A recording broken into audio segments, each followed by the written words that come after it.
Donc, je vous invite à prendre place. Nous avons un invité à matin, une chère amie, Dr. Veldman, qui est doyenne, je dis bien comme il faut, Oui. À FTE, Faculté de théologie évangélique à Montréal. Alors, je vais lui donner la place, puis j'ai hâte d'entendre qu'est-ce qu'il va nous apporter de la parole de Dieu.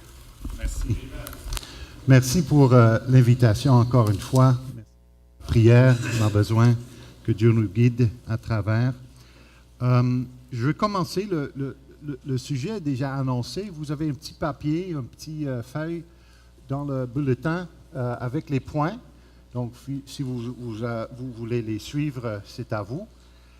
Mais pour mettre le sujet dans un contexte biblique, toujours, je vais lire un passage qui se trouve en Éphésiens 2, quelques versets jusqu'à verset 6 ou 7 plutôt.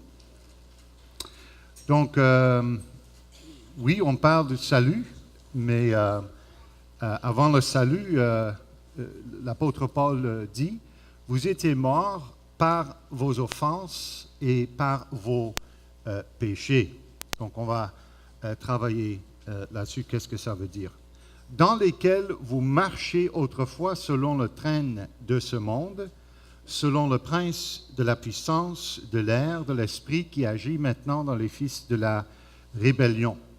Nous tous aussi, nous étions de leur nombre et nous vivions autrefois selon les convoitises de notre chair, accomplissant les volontés de la chair et de nos pensées. Et nous étions par nature des enfants de colère comme les autres. Mais Dieu, qui est riche en miséricorde à cause du grand amour dont il nous a aimés, nous qui étions morts par nos offenses, nous a rendus à la vie avec Christ. C'est par grâce que vous êtes sauvés.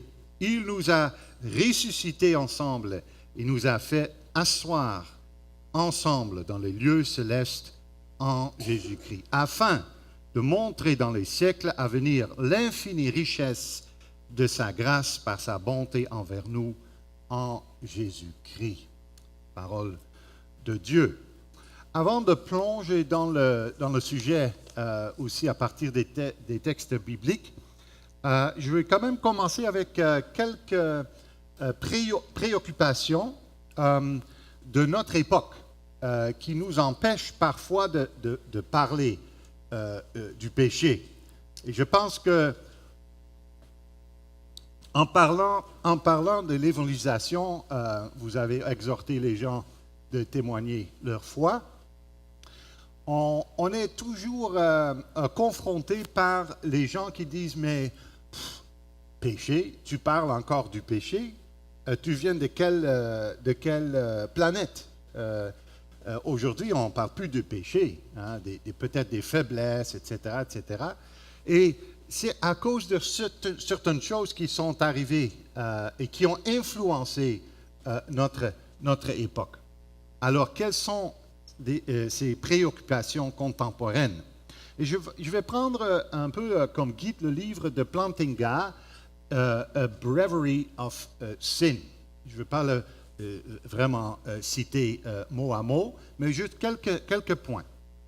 Alors, qu'est-ce qu'on a perdu dans un sens général à l'époque d'Augustin et même à celle de Calvin, mais plus récemment ici au Québec aussi, les gens ressentaient ou avaient quand même une croyance en Dieu ou au moins le monde des esprits et des origines. Donc, il y avait une réalité supérieure et une réalité inférieure. Donc, les gens étaient conscients d'une verticalité, n'est-ce pas? Dieu est en haut, l'enfer est en bas, c'est juste figurativement parlant, et nous sommes ici, entre les deux. Mais cette perspective, à cause de l'impact de la théorie de l'évolution, est presque devenue complètement horizontale. Ils nous ont coupé d'une perspective verticale. Dieu, l'homme et le diable. Hein? Alors, de nos jours, on réduit l'existence de l'homme à la réalité horizontale, évolutionnaire, historique et scientifique. c'est un méchant défi pour les évangélistes aujourd'hui. C'est une idéologie, en effet. Augustin et Calvin, donc, n'avaient pas à faire face à la réduction de la majesté humaine du naturalisme moderne. Ils ne faisaient pas face à l'idée que l'endroit pour étudier la cause du mal humain, est maintenant, et peut-être vous êtes dans ces départements, maintenant, pour étudier la cause du mal humain, est devenu quoi? Le département de psychologie ou de sociologie. Hein? Surtout pas la théologie. Hein? Il y a moins en moins de place, même dans nos universités. En d'autres mots, réduire le mal au domaine de la science, de la matière ou d'une cause sociale, vous savez, comme effet, c'est tout donc horizontal. Donc, c'est la première partie. On va revenir là-dessus aussi un peu plus tard. Dans la situation, un autre défi se présente, la situation culturelle contemporaine. L'orgueil n'est plus tabou. Dans les textes classiques grecs, c'était l'un des plus grands péchés. En effet, un péché mortel, excusez-moi. L'orgueil vient avant la chute, hein, même dans les textes grecs. Cela est bien sûr évident dans l'histoire de la Genèse. On va revenir là-dessus. Mais cela est bien sûr, donc aujourd'hui, plus le cas. De nos jours, ce n'est plus tabou. Mais même promulgué ou proclamé dans les textes, parce que notre société met toute l'emphase sur l'estime de soi. Hein? Donc, ils disent qu'il faut avoir un esprit orgueilleux, presque, pour vivre une estime de soi. Moi, je ne suis pas contre l'estime de soi, mais c'est pas dans quelle manière, hein? Dans quelle perspective, à travers quelle perspective. Troisièmement, nous ressentons un aplanissement des questions morales, éthiques ou religieuses en réduisant toute discussion en ce sujet au niveau d'être tolérant ou intolérant. Nous sommes dedans. Hein? Politiquement parlant, il faut parler politiquement correct et tout et tout. Donc, c'est un grand défi. Donc, une vertu d'être tolérant ou intolérant enlève presque tous les hommes ou des femmes qui ont des convictions fortes, qui sont convaincus de proclamer l'Évangile. Et les convictions fondamentales qui se basent sur des absolus, hein, plutôt que les choses relatives. C'est un grand défi de nos jours. Et c'est aussi la cause d'un certain apathie. Ça veut dire que personne n'est vraiment passionné pour des sujets quelconques. C'est comme, OK, le petit pareil, c'est tout. Hein? Aujourd'hui, on se cache dans un univers virtuel, apathique, sans passion. Alors, c'est aussi un problème. Et quatrièmement, l'impulsion démocratique de notre société de décider par consensus a réduit les préoccupations au sujet des problèmes fondamentaux à un échange d'opinions subjectives privées. Qu'est-ce qu'on a fait dans notre époque? On a démocratisé la vérité. Et chacune a sa propre vérité. Et c'est vraiment problématique. N'est-ce pas, frère? Vraiment problématique. Alors, toutes ces choses, qu'est-ce qu'était le résultat? Ça nous a coupé d'une perspective verticale. Ça nous a coupé de Dieu. Et c'est bien sûr une tactique du diable, n'est-ce pas? Qui veut, comme on se concentre sur nous, sur les choses ici au lieu de Dieu. Alors, ce sont des préoccupations problématiques qu'on rencontre dans notre contexte, dans notre société. Maintenant, d'abord, donc, pour revenir à la Bible, c'est quoi l'origine du péché? Et vous avez déjà eu une prédication là-dessus, donc je ne vais pas m'arrêter trop long là-dessus, mais quelques points quand même. Donc, selon les Écritures, commettre des péchés n'est pas un élément originel de l'être humain. C'est aussi important de voir et de prendre en conscience. Au contraire, Dieu a créé l'homme bon et à son image, c'est-à-dire vraiment juste et saint. Et c'est important. Au début de l'histoire, l'homme a vécu sans péché. Tous les autres approches, incluant presque toutes les autres approches philosophiques, commencent avec le péché et la mort. C'est le début. Il n'y a pas une autre référence au-delà de ce qu'on peut expérimenter. Okay? Et c'est un grand problème parce qu'il n'y a pas de critères au-delà de notre existence dans le péché. Non, il y a une référence. C'est notre état comme créé dans l'image de Dieu. En même temps, il faut dire que c'est l'homme qui a fait entrer le péché dans le monde. Romains 5, verset 12. Les allusions succinctes que la Bible donne de la chute des anges, comme 2 Pierre 2, 4 et Jude 6, nous indiquent bien sûr l'arrière-plan de l'apparition de diable dans le paradis, n'est-ce pas? Mais elle n'excuse en rien la réaction de l'homme à la tentation. Qu'est-ce que la Bible dit là-dessus? Qu'est-ce qui est arrivé? Selon Jude 6, certains anges n'ont pas gardé leur principauté, leur propre demeure assignée par Dieu, mais ont quitté leur demeure. Et qu'est-ce qu'eux, ils ont fait avec Adam et Ève en les tentant? La même chose. Okay? Ils voulaient les sortir de leur lieu, de leur situation comme créée par Dieu. OK? Alors, mais c'est Adam et Ève qui ont répondu d'une manière irresponsable, bien sûr. Les confessions réformées soulignent cette responsabilité de l'homme dans leurs formulations, quelques formulations. Il s'agit de la chute et de la désobéissance de nos premiers parents. Le catéchisme d'Albert 3.7. L'homme est déchu de la grâce par sa propre faute. La confession de La Rochelle 9. Il s'est détourné de Dieu, de sa libre volonté. Les canons de Dordrecht 3, 4, article numéro 1. Mais ce cadre posé, une question demeure. Bien sûr, et cette question est, bien sûr, est-ce que vous avez déjà entendu cette question? Je suis sûr. Pourquoi Dieu n'a-t-il pas empêché l'homme d'écouter Satan? Hein? Vous avez entendu ça? Oui, c'est évident. Donc d'abord, mais est-ce qu'on a été créé bon? Oui. OK. Est-ce que Dieu est bon? On dit oui. Mais pourquoi il n'a pas empêché Adam et Ève d'écouter le diable? Hein? C'est toujours presque la troisième question après, non? Vous avez déjà vécu cela. Comment répondre à très brièvement? Par sa création, l'homme ne se trouvait pas dans une position neutre, comme s'il devrait encore choisir s'il voulait ou non appartenir à Dieu.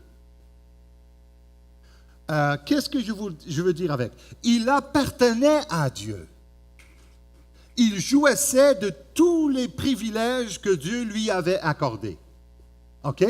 Donc, l'homme n'était pas neutre, il n'était pas entre le choix de vivre avec Dieu. Sa situation était une vie avec Dieu, déterminée par Dieu, conditionnée par Dieu. Ça, c'était sa situation dans une sagesse parfaite, dans une justice parfaite et dans une sainteté parfaite. OK? Et juste, il avait accès à tous les arbres du jardin, n'est-ce pas? Les arbres étaient tous et je pense que la géographie de ce grand jardin était quand même large. C'est Irak ou plus large. Imaginez, il y a juste un arbre au centre qu'il ne faut pas toucher, mais tous les autres arbres étaient à leur disponibilité. Alors, hein?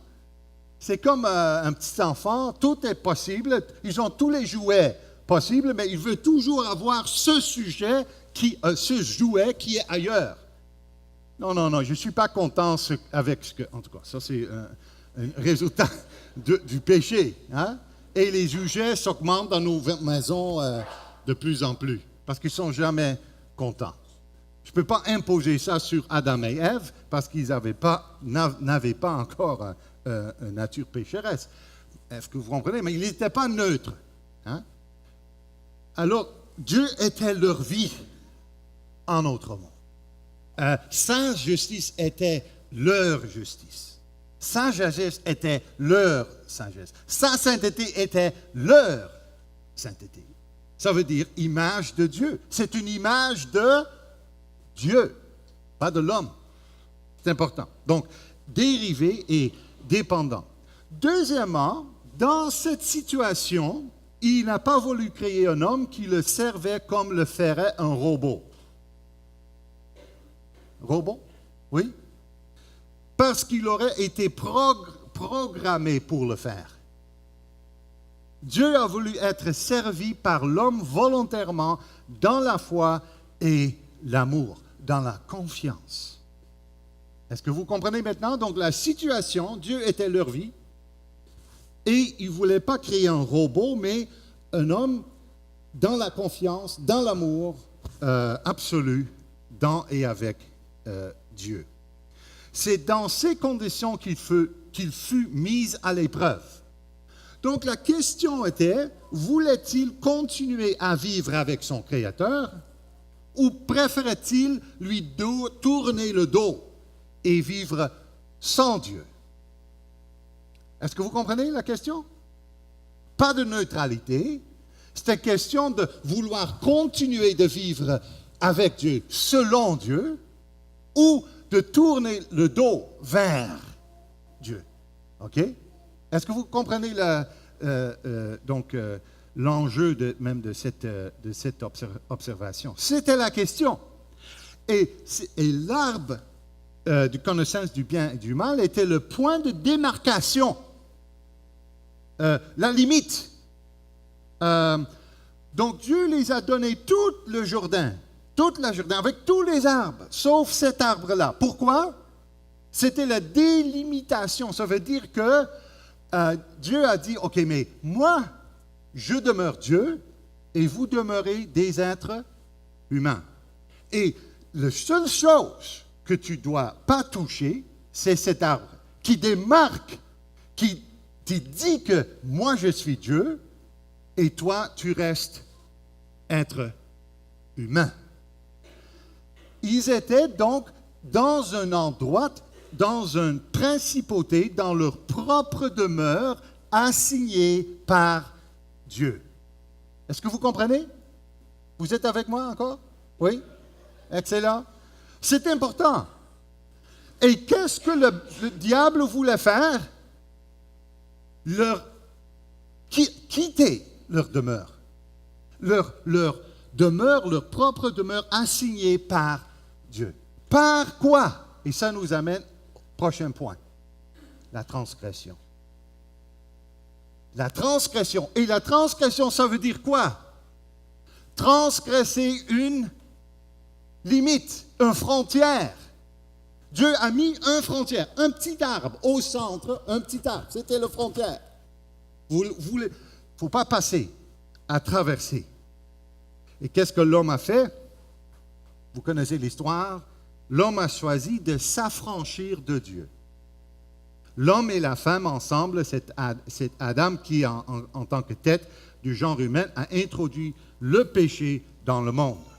Hein? Romains 5, 12 et 17 encore. Ils ont transgressé leurs limites. Et qu'est-ce qu'étaient les résultats? Et c'était déjà, bien sûr, bien expliqué la dernière fois par Dr.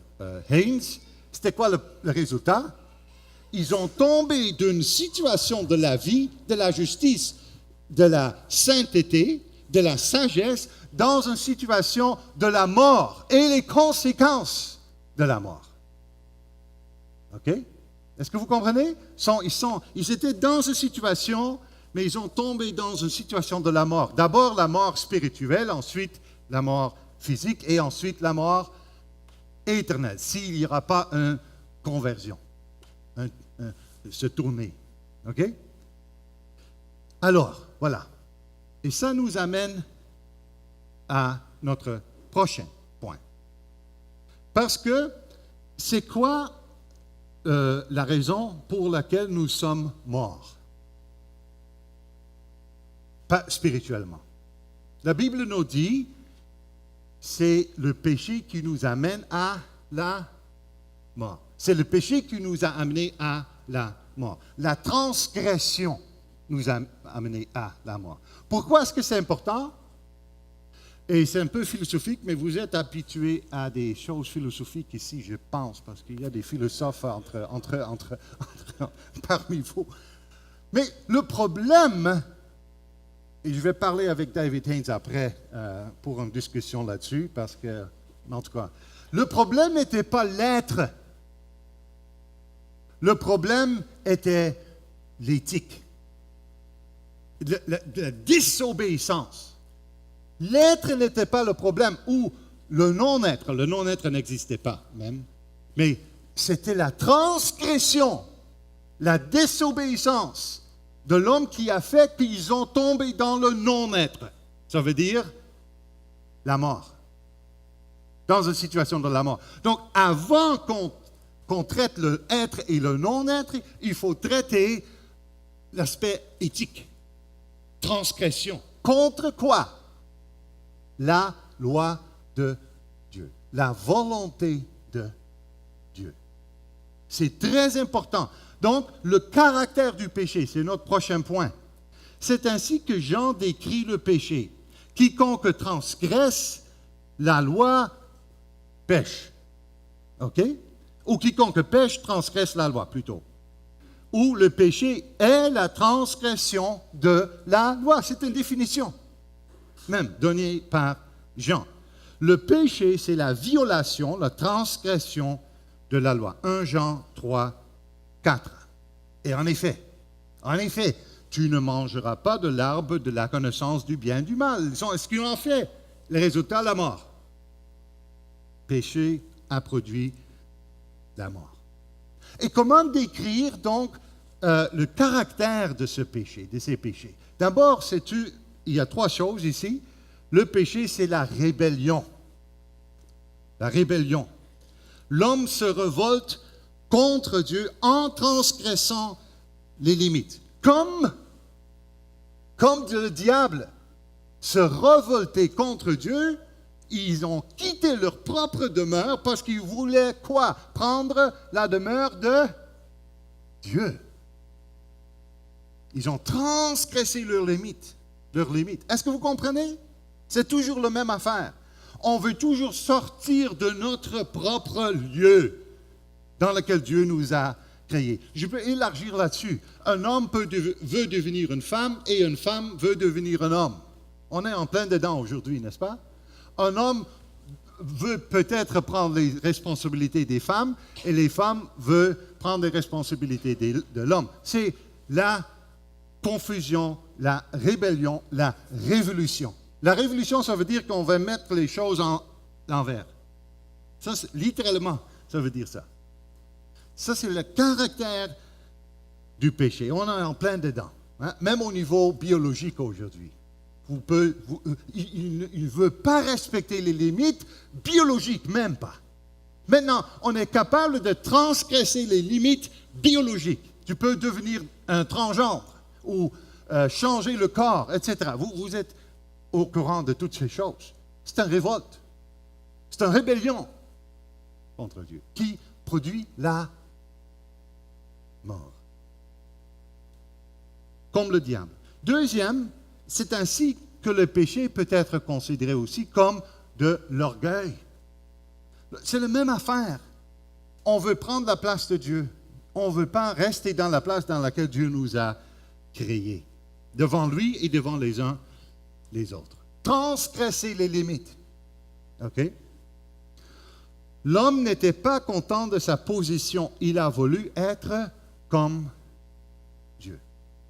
Et la racine de toutes, c'est le troisième. Au fond, le péché, c'est l'incrédulité. L'incrédulité. Désobéissance, incrédulité sont presque les termes interchangeables. OK? Je vais prendre un exemple. Donc, après Ève et après Adam, qu'est-ce qu'ils ont fait? Ils n'ont pas cru que Dieu avait raison en disant. Hein? Si vous restez fidèles, vous vivrez. Ça, c'était l'idée. Il ne faut pas manger parce que... Mais si vous allez rester fidèles, alors vous allez rester en vie. Alors, et si vous mangez de l'arbre de la connaissance du bien et du mal, vous mourrez. Voilà, c'est le résultat. Donc, ils n'ont pas cru la parole de Dieu. La racine de tous les péchés, c'est l'incrédulité. Pour dire une autre manière, on voulait mettre la parole de Dieu dans le laboratoire de notre capacité de raisonner. Est-ce que c'est vraiment dit ce que Dieu a dit? Et incluant les résultats. Donc, on va mettre la parole de Dieu dans le laboratoire de l'autonomie de l'homme. Je vais déterminer si c'est vrai ce que Dieu a dit. Et la racine de cette vouloir, c'est l'incrédulité. Tu n'as plus confiance dans la parole de Dieu. Tu as plus de confiance en toi, dans ta parole, dans tes pensées.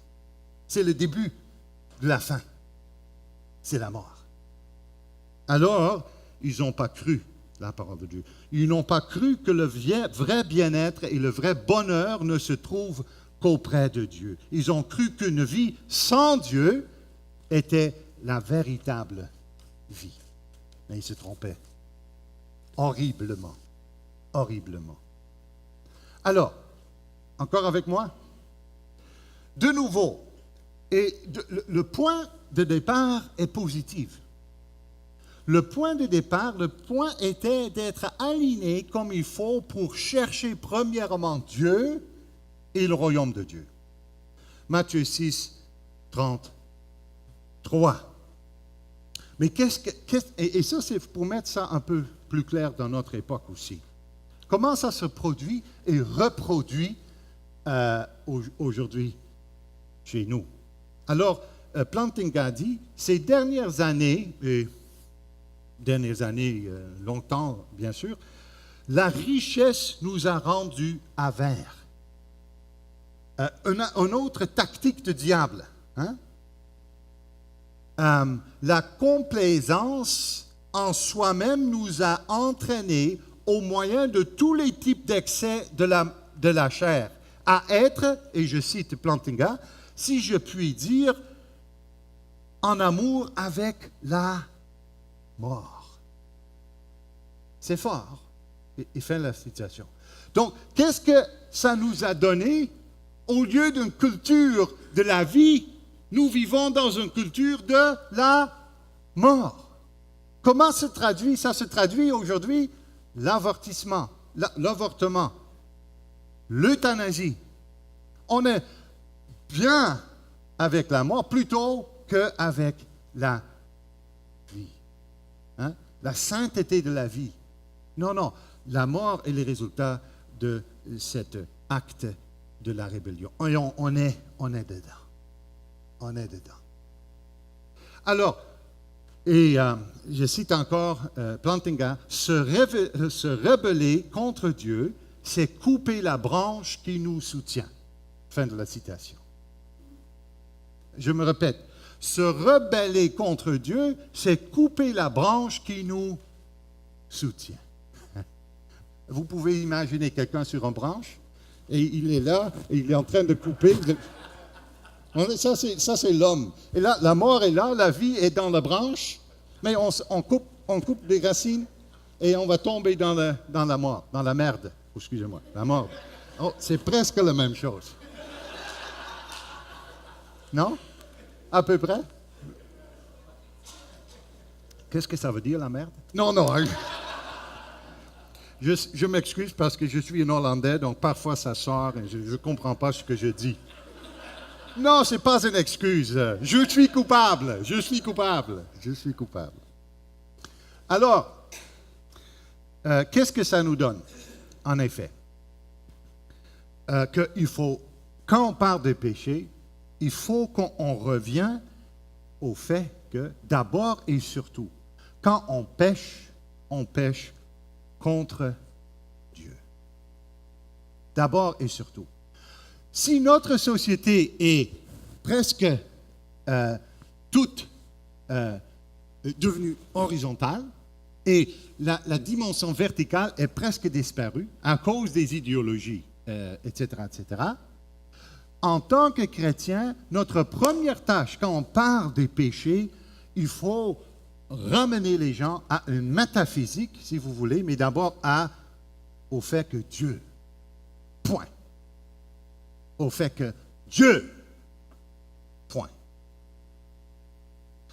Ça nous va rendre conscients ce qui nous sommes et ce qu'on a fait et ce que nous sommes en train de faire.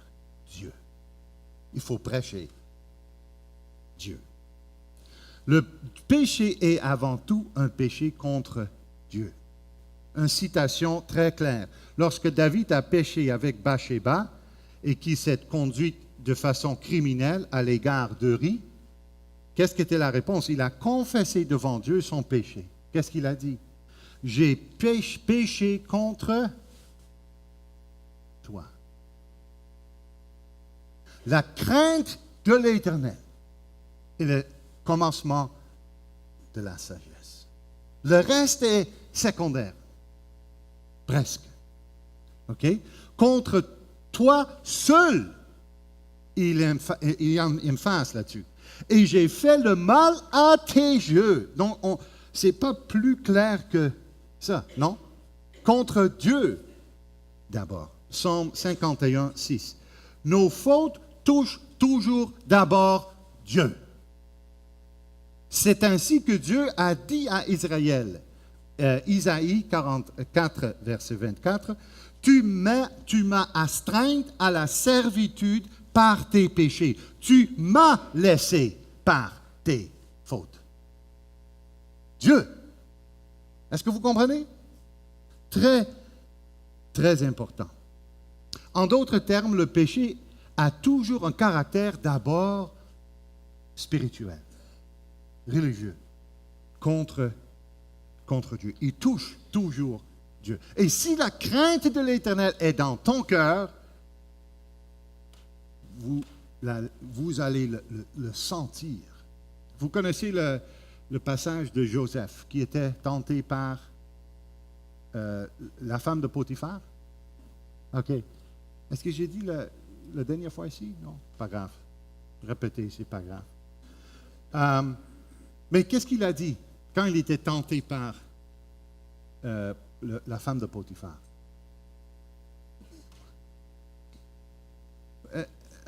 Plus fort? Oui, devant l'Éternel. Il était tenté. Je suis sûr qu'il était tenté par une belle femme comme Potiphar. Je suis sûr que le désir de coucher avec cette belle femme était dans son cœur. Joseph n'était pas un homme super spirituel qui n'était pas touché par les tentations comme nous. C'est la folie. C'est pas vrai. David, David. Un exemple. Vous venez. Alors, mais qu'est-ce qui lui empêchait de pécher? Il avait une conscience et une crainte de l'Éternel dans son cœur. Comment puis-je pécher et commettre une si grave chose contre Dieu? Dieu. Alors, prenons quelques exemples. Tu n'auras pas d'autre Dieu devant ma face. On peut réduire tous les commandements à ce commandement. OK? Comment? Quand quelqu'un aime l'argent, il croit que c'est l'argent qui peut lui donner le vrai bonheur. OK?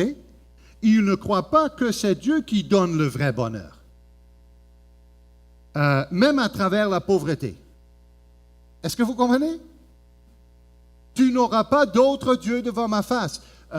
Jean dit, fuyez les idoles, mes petits-enfants. Tout est ancré dans ce commandement. Le reste découle de ça. Tous les autres commandements. Par exemple, adultère.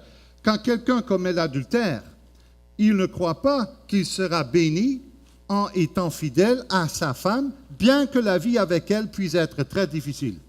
Non? Surtout avec moi. Non, c'est vrai. C'est vrai. Le mariage, avant le mariage, c'est honeymoon. Après le mariage, c'est le honeymoon. Non? Honeymoon, c'est quoi encore ici? Après une semaine ou deux, le vrai vie s'installe. Le vrai vie s'installe. Toutes les façades doivent tomber. Même avant le mariage, on peut jouer le jeu, plus ou moins, non? Que nous ne sommes pas ce qui nous sommes vraiment. Non, on peut avoir un masque. Dès qu'on se marie, après le honeymoon, bien sûr, parce que là, on peut toujours jouer le jeu. Là, après la vie, et quand les enfants viennent, ouh là là! Le vrai Marx tombe. En tout cas, je ne veux pas rentrer dans les détails, mais c'est vrai, non? Le vrai nature de l'homme sort.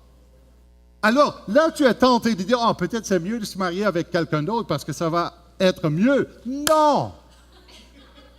Ça va être encore pire. Je peux... Non, en tout cas, je ne peux pas te dire parce que, heureusement, Dieu nous a laissés ensemble avec et par la grâce de Dieu. Mais est-ce que vous comprenez?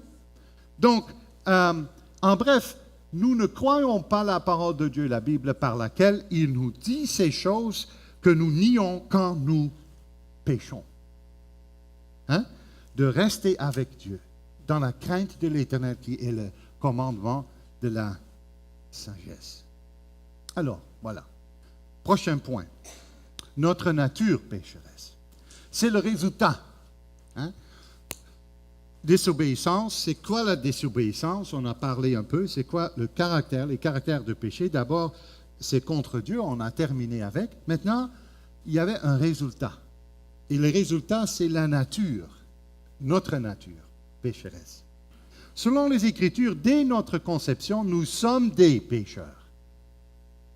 Il n'est pas de période dans notre vie pendant laquelle nous sommes encore sans péché. Comprenez? Un enfant n'a pas besoin d'apprendre à pécher. Est-ce que vous avez remarqué ça aussi? Non? Un enfant, c'est facile, hein? Un enfant, en tout cas, c'est peu négatif. Ma femme dit qu'il faut être prudent et je serai prudent. Mais un enfant, il crie.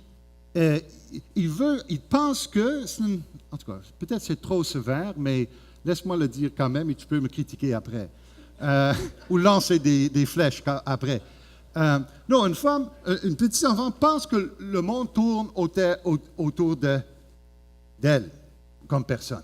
Hein? Tout le monde doit le servir, non? Dans un sens, c'est aussi une bonne chose. Hein? Elle s'attache à maman. Mais d'une autre manière, c'est comme un peu fatigant, n'est-ce pas? On court toujours après. Donc, il faut bientôt établir des limites à nos enfants pour dire que non, c'est assez. Crie un peu. C'est une des raisons pour lesquelles on avait une boîte, on met les enfants dans une boîte et on ferme la porte. C'est pas vrai, c'est pas vrai. Non, c'était une sorte d'encadrement, quand même. Non, ça aidait très bien. C'est pas méchant, c'était pas méchant. C'est avec beaucoup d'amour qu'on a mis beaucoup d'amour. Mais donc, c'est pas nécessaire qu'on apprend comment pécher. Hein? C'est dedans. Ce que Job a formulé d'une façon générale, qui fera sortir le pur de l'impur? Personne. David le confesse par son propre cas.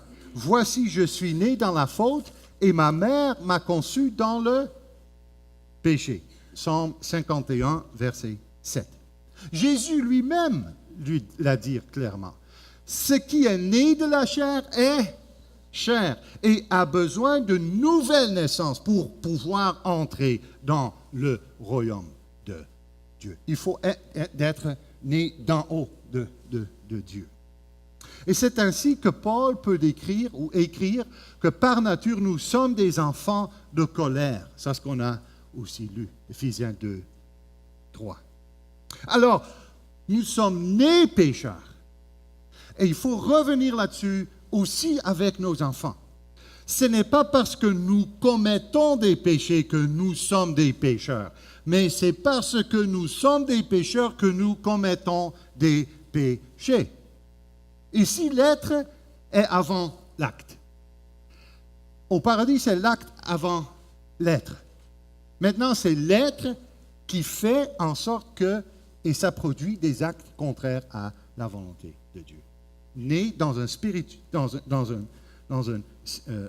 mort spirituellement. C'est Romains 5 aussi. On ne peut pas élaborer là-dessus plus que cela. Donc, le péché ne se limite pas à l'acte, le vol, le mensonge, l'adultère. Notre nature est pécheresse. Nos pensées, notre volonté, nos désirs, nos sentiments, tous sont corrompus et captifs. C'est très pessimiste, mais réaliste. C'est là ce que la Bible appelle souvent notre chair. Les tendances de la chair sont quoi? Ennemis de Dieu. Wow! Les tendances de la chair sont ennemis de Dieu. Ce n'est pas une neutralité, frères et sœurs. Nous sommes nés dans le péché et par nature, nous sommes des ennemis de Dieu. C'est absolument impossible de comprendre et d'admettre. Ça, c'est la Bible qui le dit. Hein? C'est parce que nous sommes pécheurs à cause du fait que nous sommes nés dans la chair. Et parce que la chair ne se soumet pas à la loi de Dieu, elle en est même incapable. Ça ferme la porte d'ici vers le haut. Non? Ennemi, pas capable de prendre la loi entre nos propres mains et de l'accomplir. Non, nous sommes des ennemis. Le péché ne débute pas avec le moment de l'acte, avant et pendant l'acte. Il y a des pensées, des sentiments qui ne sont pas conformes à la volonté sainte de Dieu. Et, frères et sœurs, vous êtes des croyants par la grâce de Dieu. Est-ce que vous pensez que c'est le monde qui comprenne ces doctrines? Non. Ça prend d'abord une œuvre du Saint-Esprit, mais ce sont surtout les croyants qui reconnaissent c'est quoi la chair. Non? Que nous sommes des pécheurs contre Dieu. Et c'est la raison pour laquelle j'insiste sur le fait que Romains 7 nous donne une description d'un croyant, un régénéré. On peut avoir une discussion là-dessus après, frère, mais c'est une autre question. Les croyants souffrent toujours de cette réalité. Paul l'a décrit d'une façon émouvante en Romains 7. Dans ce passage, il parle de lui-même et ce qu'il écrit est valable pour chaque chrétien. Il y est question d'un croyant, d'une personne régénérée. Et qu'est-ce qu'il dit? Moi, je suis charnel, vendu comme un esclave au péché. C'est Paul, le régénéré, qui parle. Impossible, non? Et il dit, ce que je veux, je ne le pratique pas. Mais ce que j'haïs, voilà ce que je fais. C'est seulement les croyants qui comprennent cela. Est-ce que vous avez cette tension à l'intérieur de vous? Toujours? Toujours? C'est le lutte invisible dans notre cœur, toujours. Et on vit, c'est la raison pour laquelle on vit par la foi seule. Il dit, misérable que je suis, qui me délivrera du corps de cette mort? Est-ce que vous connaissez, c'est quoi l'image ici? Ça vient d'où? On a expliqué la dernière fois?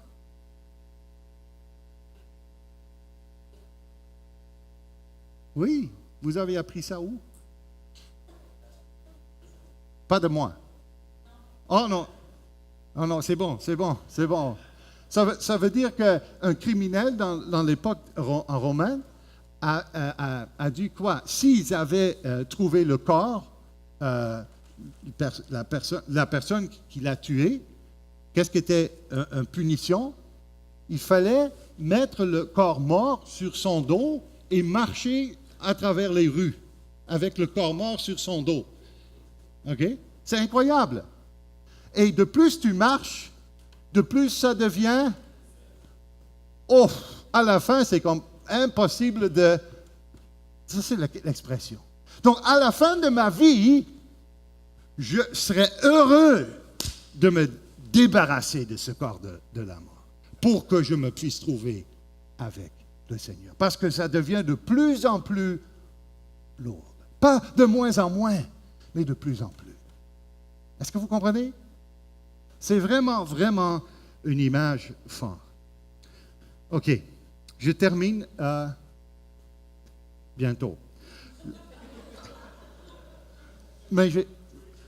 OK, la connaissance du péché, c'est le dernier point, connaissance du péché. Et comment est-ce que je sais que je suis un pécheur? OK, donc c'est le dernier point. Comment? Par la loi, la même loi. La Bible dit, c'est par la loi de Dieu qui vient la connaissance du péché. C'est cette loi qui nous révèle Dieu et la sainte volonté de Dieu. Et c'est la loi qui nous montre dans quelle mesure nous nous sommes éloignés de cette volonté. La Bible nous dit, dans le même chapitre, Romains 7, 7, « Je n'ai connu le péché que par la loi. » Jésus nous a montré la profondeur de ses commandements. Matthieu 5, il n'est pas seulement question d'accès extérieur, mais notre intérieur est aussi concerné avec nos sentiments, nos pensées, nos désirs. En plus, Jésus nous a donné un résumé de la loi de Dieu. C'est ce qu'on a déjà dit ce matin. Aimer Dieu de tout notre être, avec tout ce qui est en nous, et aimer notre prochain comme nous-mêmes. Matthieu 22, 37 jusqu'à 39. En un mot, la loi de Dieu exige l'amour. L'amour est donc l'accomplissement de la loi. Et qui peut dire aujourd'hui, ici et maintenant, qu'il a aimé de Dieu avec toutes ses pensées, tout son cœur, tout ce qu'il fait, avec la tête, le cœur, les mains? Qui ici? Est-ce qu'il y a quelqu'un qui peut? Personne. Personne. Combien nous sommes loin de ce que Dieu est en droit d'attendre de nous, ses créatures. La conclusion s'impose. Je suis un pécheur, un grand pécheur. On a vu l'origine, le caractère, la nature pécheresse. Comment on sait ce qui nous sommes. On connaît ce qui nous sommes. Et on doit dire, ce n'est pas fait, je n'ai pas fait ce que tu m'avais demandé, et j'ai fait ce que tu m'avais défendu de faire. Je ne peux pas me défendre en disant que j'ai quand même accompli la loi de Dieu en partie. En effet, il faut accomplir 100% ou non. Dieu exige une perfection. Et c'est la raison pour laquelle il faut commencer avec nous sommes créés dans l'image de Dieu. Pourquoi? Parce que Dieu a droit de nous exiger que nous soyons parfaits, parce qu'il nous a créés parfaits. Comprends-tu? Il est notre créateur. Il veut nous avoir encore comment il nous a créés dans son image. Ça, c'est son désir. Parce qu'il ne peut pas avoir une relation avec le péché. C'est impossible. Impossible. Alors la loi m'accuse. Pourquoi? Par quoi connais-tu ta misère? Par la loi de Dieu. Ma conscience m'accuse. Ma conscience m'accuse d'avoir gravement péché contre tous les commandements et de n'avoir jamais gardé aucun et d'être encore continuellement inclin à tout mal. Mais, ce n'est pas le seul mot. Ce n'est pas le seul mot que Dieu nous a donné. C'est ainsi que oui, on peut recevoir et connaître du péché. Et ça vient de la loi. Mais il y a aussi une bonne nouvelle. Il ne faut jamais donc juste prêcher la loi, mais aussi toujours l'Évangile. La bonne nouvelle. Hein? Et il faut prêcher les deux, la loi et l'Évangile. Pour utiliser une autre image, on pourrait dire que la loi indique l'adresse où nous vivons, à savoir dans le péché, et que l'Évangile est le message qui doit être délivré à cette adresse. Est-ce que vous comprenez? C'est une bonne image, je vais me répéter. Pour utiliser une image, on pourrait dire que la loi indique l'adresse où nous vivons, dans le péché, dans la mort, à savoir dans le péché, et que l'Évangile est le message qui doit être délivré à cette adresse. Pour quelqu'un qui a reçu et qui a accepté ce message du pardon, la connaissance de son péché, ça, il n'y aura pas un chapitre clos, mais un chapitre qui s'ouvre. La connaissance de notre péché nous amène à nous humilier devant Dieu et à confesser notre culpabilité. Hein? Une chose difficile pour les orgueilleux que nous sommes tous. Pourtant, c'est la seule entrée possible dans le royaume des cieux. C'est par la confession des péchés que Dieu nous accorde le pardon. Et on a confessé cela ce matin. Je t'ai fait connaître mes péchés, je n'ai pas couvert ma faute. J'ai dit, je confesserai mes transgressions à l'Éternel. Et toi, tu as enlevé la faute de mon péché. Bonne nouvelle. C'est pourquoi dans la vie d'un enfant, le chapitre sur le péché peut avoir une fin heureuse. Pour lui, à cause de la miséricorde inimaginable que Dieu a démontrée dans l'offrande de son Fils Jésus-Christ. Dans le même psaume, heureux celui dont la transgression est enlevée, dont le péché est pardonné. Heureux l'homme à qui l'Éternel ne tient plus compte de sa faute. Finalement, frères et sœurs, je vais terminer avec ça. Il faut dire que toute cette grâce nous est donnée en Jésus-Christ. Et c'est par Christ que Dieu nous transporte encore dans la situation où il nous a créés. Mais il nous a créés encore dans l'image de Dieu, dans une perfection. Il est notre sagesse, il est notre justice, il est notre sainteté. Et en lui, Dieu nous accepte sans condition. C'est une porte qui s'ouvre. Quand les portes vers le haut se ferment de plus en plus, il y a une porte qui s'ouvre vers le bas. C'est la porte que Dieu ouvre. C'est la porte qu'on appelle Jésus-Christ.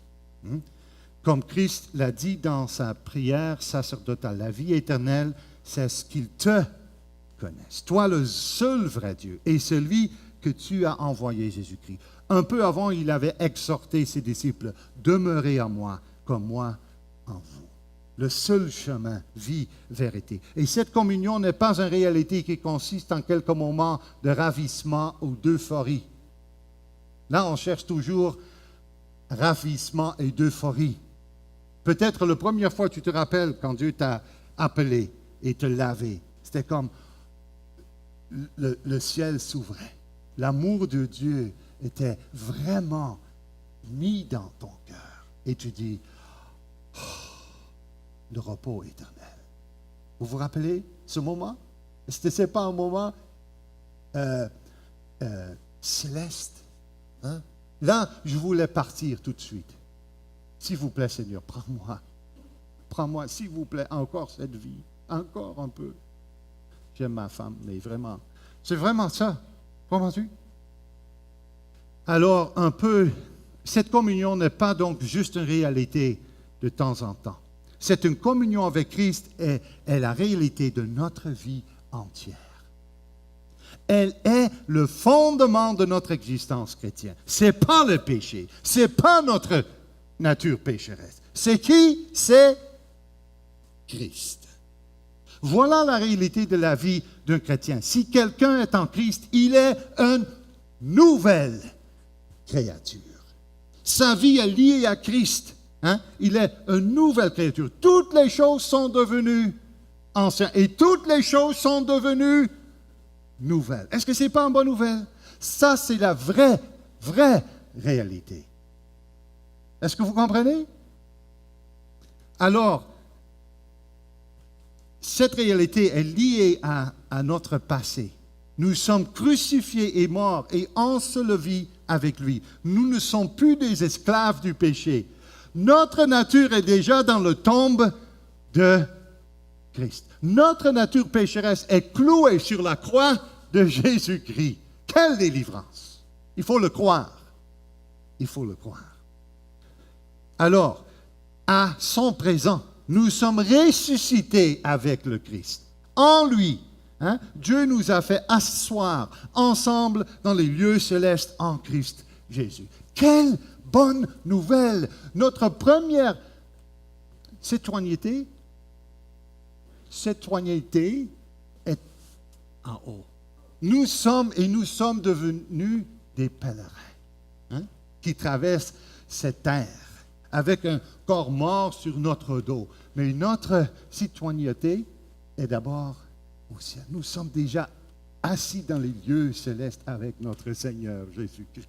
Et un jour, et ça, donc, c'est notre avenir. Nous vivrons avec lui. Quand le Christ, votre vie, paraîtra, alors vous paraîtrez aussi avec lui dans la gloire. Pas seulement le passé, pas seulement le présent, mais aussi le futur. Quelle perspective, frères et sœurs. Nous héritions avec lui et nous serons glorifiés avec lui. Bref, nous avons la vie en Christ, Jésus. Notre vie de cette grâce souveraine se trouve dans cette communion avec lui. C'est la première réalité. Oui, on a commencé avec une réalité aussi vraie et on lutte encore avec jusqu'à la mort. Mais nous vivons d'abord et surtout en Jésus-Christ. Comme Paul conclut, il n'y a donc maintenant aucune condamnation pour ceux qui sont en Jésus-Christ. Pour moi, Christ est ma vie, de la mort à la vie. Chaque homme qui prend de tout son cœur cette confession à son compte a trouvé la grâce souveraine et un salut éternel. Est-ce qu'il y a encore quelques-uns ici qui désirent ce Seigneur qui peut te délivrer de tous vos fardeaux, du passé, du présent et du futur, pour qu'on puisse rester avec lui éternellement? Est-ce que ça, c'est le désir de votre cœur, croyant et croyant parmi nous? Est-ce que c'est le carburant de ta vie? Ou est-ce que c'est encore autre chose? Non. Donne-moi Jésus et le reste au Seigneur. Et le reste, c'est la gloire. Merci beaucoup. Que Dieu vous bénisse.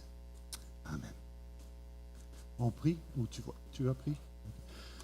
Seigneur, c'est un message extrêmement dur à entendre et accepter parce que par nature, nous sommes des ennemis de toi. Et ça reste encore en nous, Seigneur, chaque moment de nos vies. Mais Seigneur, il y a une autre réalité qui est plus forte et qui est plus réelle. C'est toi et c'est toi dans nos vies.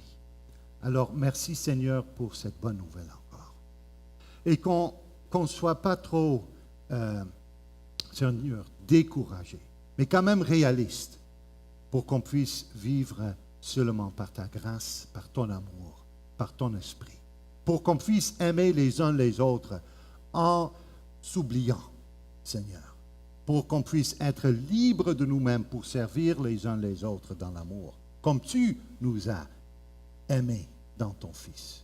Seigneur, sois avec cette Église, avec les projets, les exhortations qu'on a entendues ce matin. Seigneur, que chacun et chacune retourne à la maison par cette parole aussi, guidé par cette parole, mais aussi par les exhortations de se trouver dans ta parole de plus en plus, qu'une piété s'installe dans notre vie pour qu'on soit attaché à toi de plus en plus et de moins en moins à nous et à ce monde, pour qu'on puisse te servir où tu nous appelles.